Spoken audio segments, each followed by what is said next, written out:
Hi అండి. పచ్చళ్ళు పెట్టే టైం వచ్చేసిందండి. ఈ మే నెలలో పచ్చళ్ళు పెడతారు అందరూ.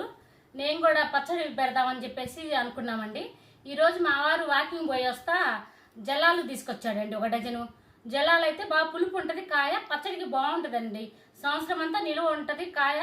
డజను 400 తీసుకున్నారండి. మా వారు 1 డజన్ తీసుకొచ్చారు. అవి ఇంట్లో తీసుకొచ్చిన తర్వాత కడిగి బాగా ఆరబెట్టుకొని తుడిచి ఆరబెట్టుకున్నామండి. మా వారు తీసుకెళ్ళి ఈ కొట్టించుకొని వచ్చారండి ముక్కలు. ఈ సైజు ముక్క కొట్టించుకొని వచ్చారు. నాకు ఈ కొలతలు నాకు తెలియదండి, కొలతలుగా నేను ఎప్పుడు పెట్టలేదు. అందాజుగా వేస్తానండి. ఉప్పు, కారము, ఆ తర్వాత ఆవు పిండి, మెంతి పిండి, ఇవైతే నేను అందాజుగానే వేస్తానండి. నాకు కొలతలు అంటే తెలియదు, ఎట్లా వేయాలో కూడా నాకు తెలియదు. ఇది అమ్మ పెట్టే పద్ధతి చూసి నేను అలాగే చేస్తానండి. అయితే ముక్క చెదరదండి, ఉప్పు కూడా అంత తగ్గదండి, అంత బాగుంటుంది.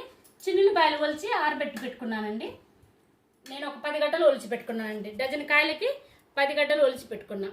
ఇదిగోండి ఉప్పు కారం వేసాను. ఒక ప్యాకెట్ నూనె పోసానండి. నేను పచ్చిదే పోస్తానండి, ఆయిల్ కూడా కలిపి పెట్టుకుందామండి. ఇదంతా చూడండి ఎంత బాగా. నాకు కొలత అంటే అసలు తెలియదండి, అందాజుగా వేసేస్తాను నేను చేత్తోనే. కారము, ఉప్పు అన్నీ ఏంటండి, ఇన్ని డజన్ కాయలకి 2, ఇదిగోండి దీంతో 2 పోసేస్తానండి కారము. దీంతో 2 ఉప్పు పోసా, కొంచెం తక్కువతో ఉప్పు పోసాను.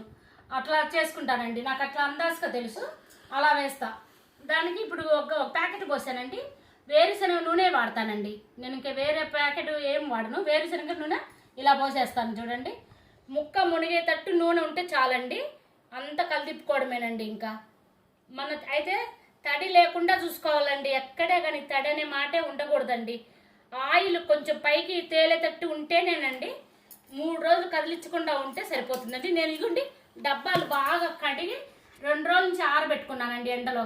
బాగా కడిగి ఆరబెట్టుకుంటా. ఈ 2 డబ్బాలకి ఎత్తి పెట్టుకుంటానండి నేను. ఇప్పుడు కలిపి ఈ 2 డబ్బాలకి ఎత్తి పెట్టేసుకుంటా. ఇదిగోండి చిన్నులపాయలు కూడా వేసేస్తున్నా. నాకు ఎక్కువ చిన్నులపాయలు కావాలండి. చిన్నులపాయలు బాగా గ్రేవీతో తింటే బాగుంటుందండి. ఇదిగోండి చిన్నులపాయలు కూడా వేసేసా. ఇంకా మొత్తం కలిపి డబ్బాకి ఎత్తి పెట్టుకోవడమేనండి. ఇంతేనండి. నచ్చితే మాత్రం లైక్ చేయండి.